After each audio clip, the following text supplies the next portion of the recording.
Менувањето на смените во наставата за учениците од основното образование повторно станува актуелно, неколку години по воведувањето во училиштата во општина Кочани.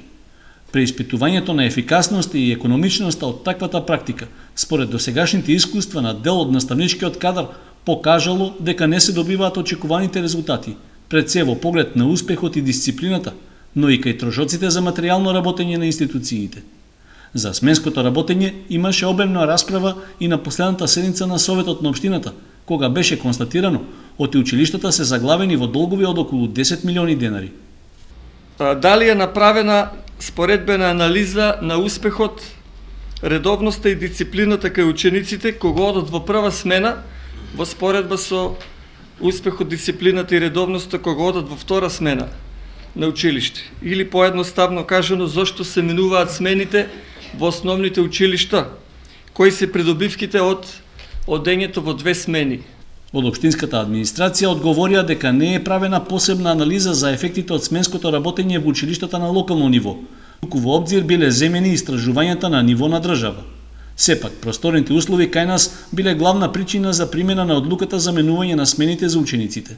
Се знае дека првата смена е многу поефикасна, многу подобро се децата снаоѓаат, меѓутоа условите во нашата општина, зборуваме сега за општината, не дозволуваат сите ученици да одат само во една смена.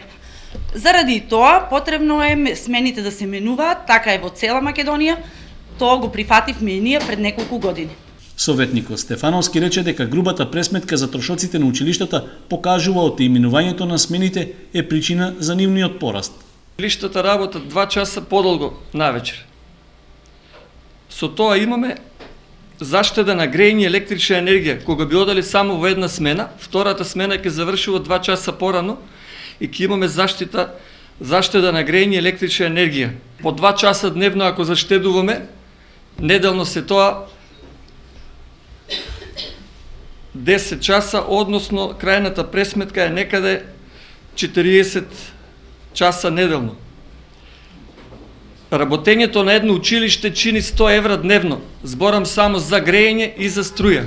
Имаме 45 часа заштета, односно 4 вкупни дена заштедуваме месечно. Значи едно училиште месечно би заштедило 400 евра. 5 училишта месечно 2000 евра.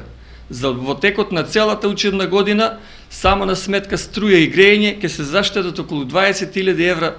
Меѓу другите причини зошто не треба да се менуваат смените беше наведено дека би се добиле 2 часа повеќе за користење на училишните спортски сали, а уште повеќе ќе се влијае на подобрување на влошената дисциплина, што се јавува кај учениците од погорните одделенија кои наставата ја следат во втора смена. Замислете кога едно дете адолесцент ќе го ангажирате да дојде на училиште во тој период, по автоматизам веќе правиме простор дека вечерното излегување им е организирано. Тоа е едната работа. Втората, во делот на дисциплината во училиштата, сите директори ќе се сложиме, нормално е дека возрастната структура на ученица исто прави проблем.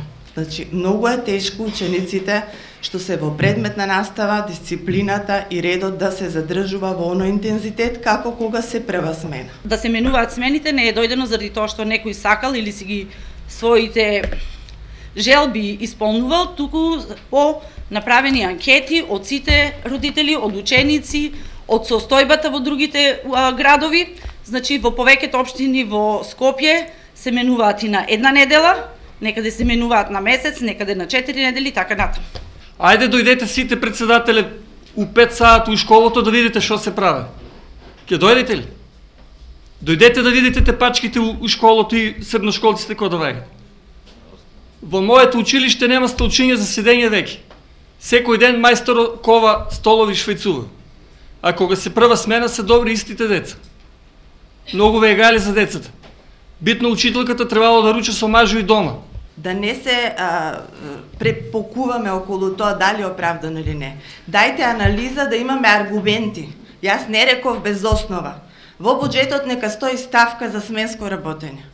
На крајот од расправата во Советот, општинската администрација заедно со директорите на училиштата добија задача за наредната седница да подготват анализа со податоци од досегашното менување на смените за учениците.